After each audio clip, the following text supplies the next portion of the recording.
Nick Khan continuing to rebuild the WWE in his image. This has been a long and ongoing process that started with his hiring earlier this year.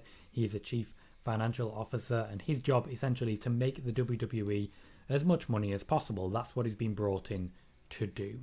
Now, Nick Khan was brought in with a view to making changes that present the WWE as an equal to other major sports, such as the WWE want themselves to be represented, or presented I should say, in the same manner that the NFL is presented, the NBA is presented. I believe it's NBA. I'm not American. I'm not entirely sure. But they want to be represented on that major stage. This is one of the reasons that we see, for example, an MMA commentator brought in, which is confusing when this is the exact reason that they brought in Mauro Ranallo. That didn't quite work out long term for them, but they seem to be feeling happy about the choices they've been doing going forwards. Now, this is one of the reasons we're seeing, for example, when they post news, it's CBS Sports that they mention and the like.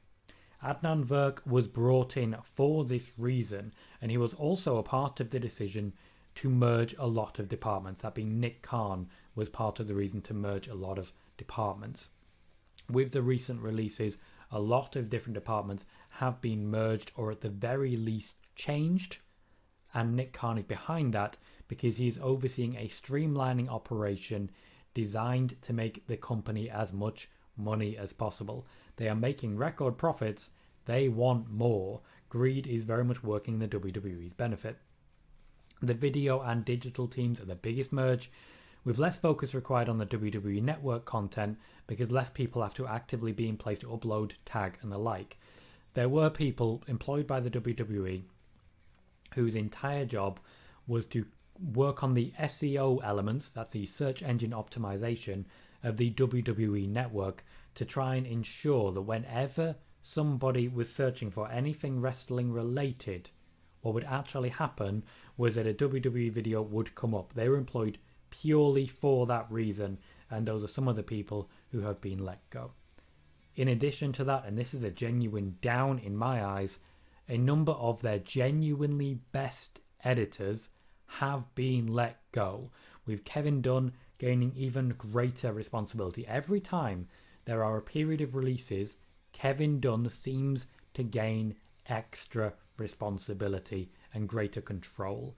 Kevin Dunn keeps picking up slack in ways that many in the WWE aren't sure that he can actually handle, with the responsibilities that he already has, and with the fact that he has already got a job that is high intensity, to say the least.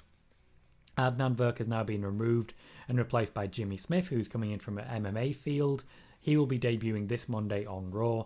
Tom Phillips, to answer the question that you've said there as well, Brandon, has apparently been let go. Brandon has asked, has Tom Phillips really been released? I heard about it, but when I checked WWE Twitter, I didn't see any announcement of it.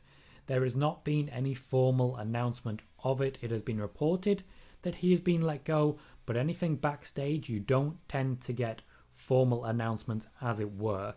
They tend to just vanish, never to be seen again. I personally think this would be a great shame if Tom Phillips has been let go, but we are where we are, and it seems like Nick Khan felt that Tom Phillips was not up to the job, or at least does not fit the overall sports theme.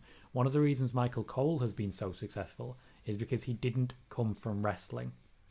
He came from genuine sports background, and what they want in that role is a journalist, so that they can say they employ the best wrestling journalists. That's also why they push Sam Roberts, Pete Rosenberg. They want to basically take the term wrestling journalist and make it who they want it to be, controlling the message. Nick Khan has been given almost complete autonomy to reshape the company so that it functions in the same manner as what is considered an elite sport. Once again, NFL, NBA, and the like. Part of this has been the removal of the current HR lead and the majority of his team. Now, Gleb and I on Monday spoke at length about this team and how rarely anybody actually bothered to reply to us. That team has now had a lot of it shrunk or removed entirely. So I'd expect even less of a likelihood of actual responses going forwards. Khan's remit is to rebuild the company and to make it more friendly to sports, advertisers, and mainstream media. That is what he is there for. Now, one source, just the one, did tell me, as regards the freedom that Nick Khan has, that, and I quote, "I don't think Vince has ever cared less."